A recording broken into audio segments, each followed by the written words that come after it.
Assalamualaikum warahmatullahi wabarakatuh. Kami dari kelompok 1 akan membacakan hasil presentasi yaitu dari Sri Hati, di mana kami akan memperkenalkan kelompok.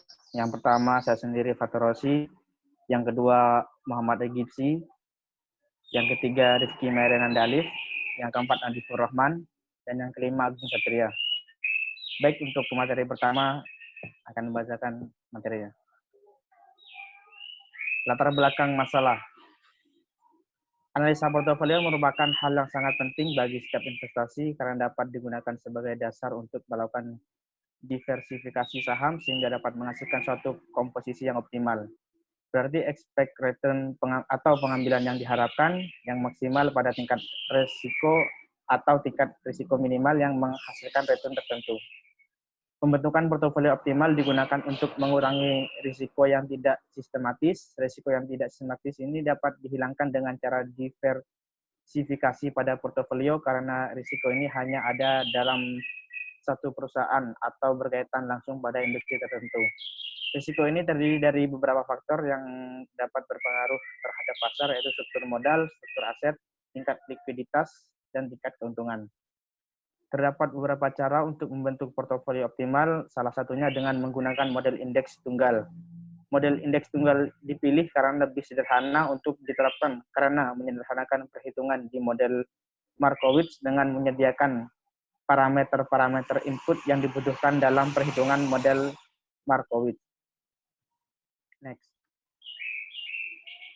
Tujuan analisis. Analisis ini bertujuan untuk mengetahui saham-saham indeks Sri Hati di Bursa Efek Indonesia atau BI pada periode 2018 hingga 2019 yang dapat membentuk portofolio optimal, di mana mengetahui tingkat return portofolio optimal dan mengetahui perbedaan return portofolio yang terbentuk dengan model indeks tunggal.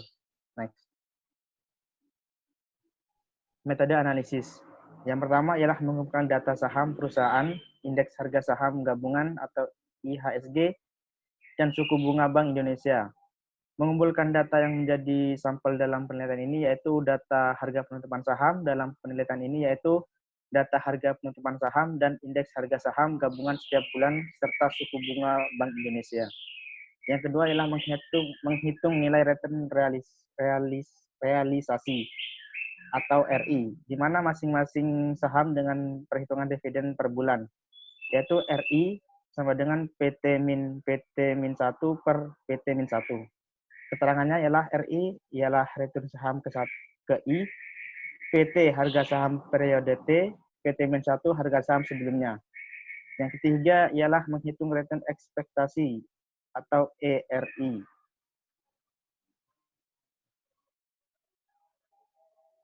Di mana rumusnya ialah ERI sama dengan sigma R I per N. Keterangannya ialah RI adalah expect return, RI sendiri actual return saham I, yang N ialah jumlah periode. Next. Yang keempat ialah menghitung standar return saham, di mana rumusnya ialah delta I kuadrat sama dengan sigma N min 1 dalam kurung RI min ERI pangkat 2 per N kurang 1. Keterangannya ialah delta I kuadrat varian dari saham I, delta I standar deviasi saham I, RI adalah return saham I, ERI tingkat pengembalian yang diharapkan, N ialah jumlah periode aktual return saham I. Yang kelima ialah menghitung return market atau RM. Rumusnya adalah RM IT-1 per IT-1. Keterangannya adalah RM return pasar, IT sendiri ialah indeks saham periode T, IT-1 ialah indeks saham periode sebelumnya. Next.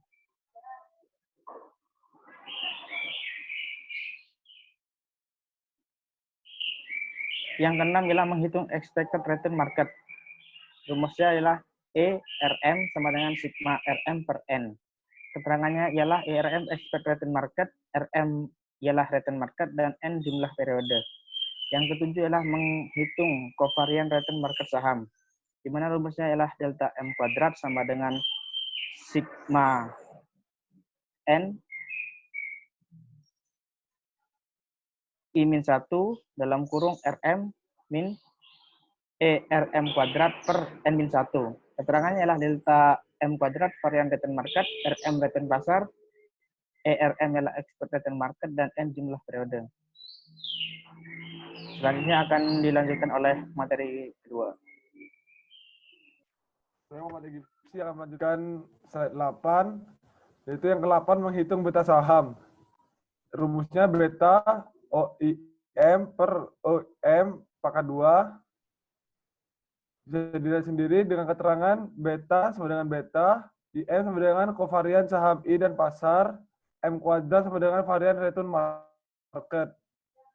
Dan yang 9 menghitung alfa dengan rumus alfa sama dengan IRI dalam kurung min dalam kurung beta kali I dalam kurung RM dalam kurung. Dengan keterangan A sama dengan alfa, RI sama dengan expected return saham, B sama dengan beta, dan IRM sama dengan expect return market. Dan yang ke-10 menghitung variance error residual saham. Dengan rumus yang telah dilampirkan, keterangannya O sama dengan EI, variance error residual,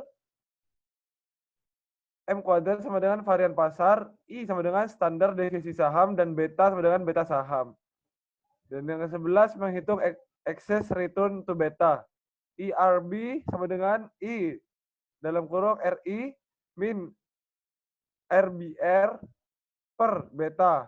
Dengan keterangan IRB sama dengan expect return to beta individual, RI sama dengan expect return saham ke I, RBR sama dengan return aktiva bebas risiko, dan B sama dengan beta saham. Menghitung nilai cut off range CI, nilai CI adalah nilai C untuk saham ke I yang dihitung dari akumulasi nilai-nilai A1 sampai dengan AI dan nilai-nilai B1 sampai dengan BI. Untuk menghitung nilai AI dan BI masing-masing sekuritas ke I sebagai berikut. Sudah terlampir rumusnya. Nomor ke-13, menentukan nilai cut off rate CI. Titik pembatasan CI merupakan hasil bagi varian pasar dan return premium terhadap variance error saham dengan varian pasar dan sensitivitas saham individual terhadap variance error. Dengan rumus CI sama dengan OM kuadrat sigma AI per 1 plus AM pangkat 2 sigma BI. Dengan keterangan M kuadrat varian dari return indeks pasar, HI sama dengan nilai AI, BI sama dengan nilai BI. Yang ke-14, menentukan portofolio optimal. Bila rasio IRB kurang dari CI, lebih dari CI, maka saham-saham masuk ke dalam portofolio optimal. Bila rasio IRB kurang dari CI, maka saham-saham tersebut keluar dari portofolio optimal. Nah, menentukan COP dan nilai C adalah nilai CI yang terbesar dan menentukan kandidat portofolio optimal dengan kriteria jika IRB sama saham lebih besar dari C. Dan yang ke-15, menghitung besarnya proporsi untuk masing-masing sekuritas setelah sekuritas-sekuritas yang membentuk portofolio optimal dapat ditentukan. Dengan rumus WI sama dengan ZI per sigma ZI, di mana ZI sama dengan beta I per OEI pangkat 2 dalam kurung IRB min C. Keterangannya WI proporsi saham ke I, BI beta saham I, K sama dengan jumlah saham di portofolio. Selanjutnya dilanjutkan oleh teman saya. Kemudian ada hasil analisis dan pembahasan. Dari tabel 1, data indeks saham Srikati. Kemudian ada tabel kedua. Pada tabel kedua ini ada perhitungan return saham dari 25 sampel analisis. Kesimpulan pada tabel kedua ini, berdasarkan data pada tabel di atas bahwa return dari 25 emiten tersebut saham XL Axiata memiliki return tertinggi senilai 0,59090991, memiliki return yang tinggi. Ketidakpastian akan return yang akan diterima investor. Investor harus mempertimbangkan berbagai ketidakpastian yang mungkin terjadi dan mengantisipasinya dengan cara membuat portofolio optimal di perhitungan selanjutnya. Kemudian tabel 3. Return ekspektasi saham dihitung dengan rumus sebagai berikut. ERI sama dengan sigma RI per N. Kesimpulannya itu berdasarkan hasil perhitungan dalam tabel 2 dapat diketahui dari 25 saham yang dianalisis terdapat 19 saham dengan nilai ERI positif dan 6 saham dengan nilai ERI negatif. Saham dengan nilai ERI terbesar adalah perusahaan kas negara Persero PGAS. Kemudian selanjutnya tabel 4, kovarian RI yang digunakan pada penelitian ini adalah indeks Srikati. Kovarian RI dihitung dengan rumus yang sudah tersedia pada tabel. Kesimpulannya yaitu berdasarkan hasil perhitungan kovarian return saham di atas, saham dengan nilai kovarian tertinggi adalah saham EXCL, yaitu 0,59090389, dan saham dengan nilai kovarian terendah adalah saham BDMN, yaitu 0,48027141. Kemudian selanjutnya tabel 5, return pasar yang digunakan pada analisis ini adalah indeks Srikati. Return pasar dihitung dengan rumus RM sama dengan IT kurang IT min 1 dibagi IT per 1. Kesimpulannya itu berdasarkan hasil perhitungan di atas, saham dengan nilai RM tertinggi adalah saham PJAA dengan nilai itu 18,54892464, dan saham dengan nilai RM terendah adalah saham UNTR dengan nilai 0,59294694. Kemudian akan dijelaskan sama teman saya Nadifur. Tabel selanjutnya adalah tabel 6. Tabel 6 adalah perhitungan expected return market atau IRM yang digunakan pada analisis ini dengan rumus sebagai berikut. Kesimpulan dari tabel 6 ini berdasarkan hasil perhitungan. Pada tabel di samping, saham dengan ERM tertinggi adalah TLKM dalam kurung 0,6534 05632, dan saham dengan nilai ERM terendah adalah PGAS 0,09563129. Yang tabel 7 selanjutnya perhitungan kovarian return market dengan rumus sebagai berikut. AM pangkat 2 sama dengan ENT sama dengan 1 dalam kurung RM dikurangi E dalam kurung RM buka kurung pangkat 2 tutup kurung. Kesimpulan dari tabel tersebut adalah berdasarkan hasil perhitungan di atas, kovarian return pasar tertinggi adalah BJAA dengan 0,75546655, dan saham yang terendah adalah UNTR dengan min 0,04122724. Selanjutnya ada tabel 9. Menghitung alfa untuk indeks saham Srikati dengan rumus sebagai berikut. A sama dengan ERI dikurangi beta dikali E buka kurung RM. Kesimpulan berdasarkan hasil perhitungan alfa pada tabel di atas, dapatkan nilai alfa tertinggi adalah saham UNTR 4,097416246, sedangkan nilai alfa terendah adalah saham WTON min 3,744298,069. Selanjutnya ada tabel 10, menentukan varians error residual pada indeks saham Srikati dengan rumus sebagai berikut. Kesimpulan di tabel 10 ini berdasarkan hasil perhitungan varians error residual pada tabel di atas. Nilai tertinggi adalah saham PJA dengan 19,18210297, dan nilai terendah adalah saham EXCL min 485,71577293. Selanjutnya akan dijelaskan oleh teman saya.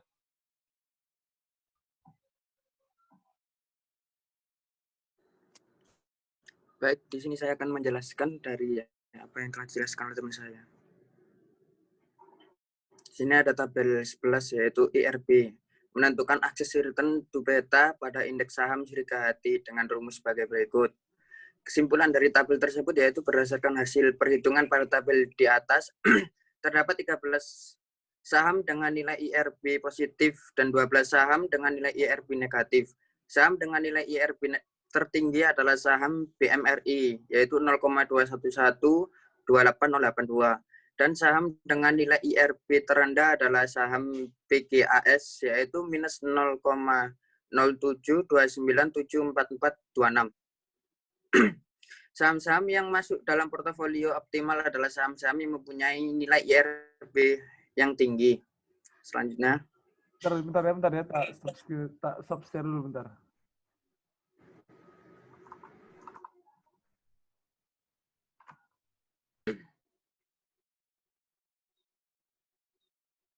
Baik, selanjutnya yaitu adalah tabel 12, yaitu menentukan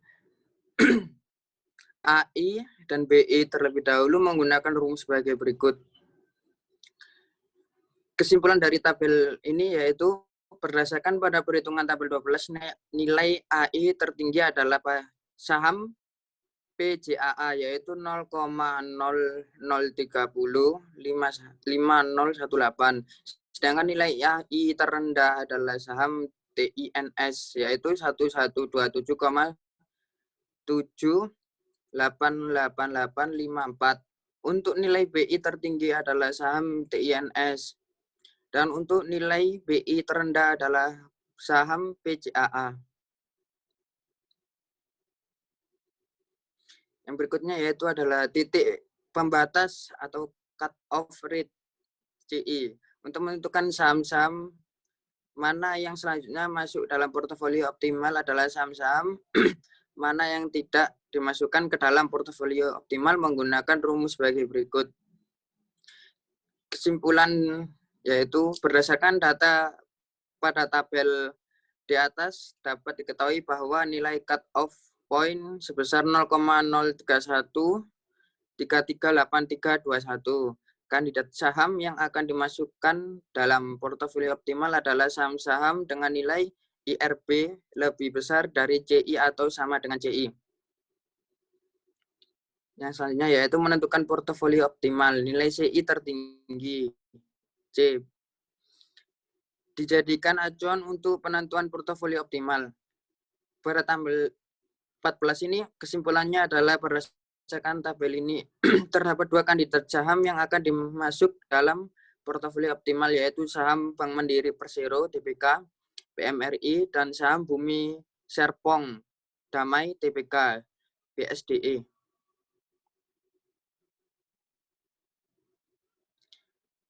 Yang selanjutnya yaitu saham-saham yang masuk dalam kandidat portofolio selanjutnya akan ditentukan proporsi dana untuk masing-masing saham dalam portofolio optimal dengan rumus sebagai berikut. Kesimpulan dari tabel di samping yaitu berdasarkan hasil perhitungan yang tersaji pada tabel 15 dapat diketahui proporsi dana masing-masing saham di mana proporsi dana terbesar adalah untuk saham BSDE 71% dan saham BMRI sebesar 29%. Kesimpulan, berdasarkan analisis portofolio optimal menggunakan indeks tunggal pada indeks Srika Hati dari 25 elemen periode 2018 sampai 2019 dapat ditarik kesimpulan sebagai berikut. Yang pertama yaitu terdapat dua saham perusahaan yang dapat membentuk portofolio optimal yaitu saham BMRI dan BSDE. Selanjutnya yaitu komposisi dana WI. Dalam pembentukan portofolio optimal adalah sebagai berikut.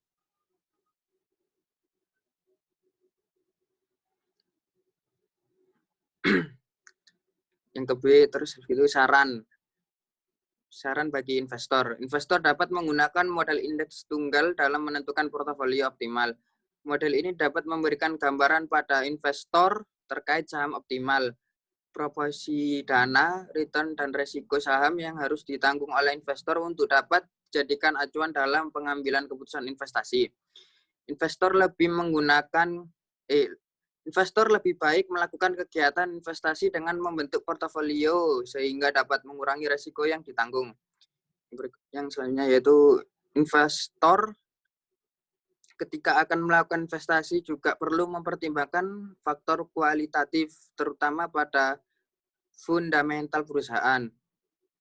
Bagi peneliti selanjutnya, yaitu peneliti selanjutnya diharap dapat menambah atau memperpanjang periode penelitian agar dapat diperoleh hasil yang lebih baik dan dikhususkan menambah sampel penelitian yang tidak dikhususkan pada indeks RIGHT saja. Peneliti selanjutnya dapat mengkombinasi pembentukan portofolio optimal model indeks tunggal atau satu faktor dengan model indeks ganda agar diperoleh hasil yang maksimal. Sekian, terima kasih. Wassalamualaikum warahmatullahi wabarakatuh.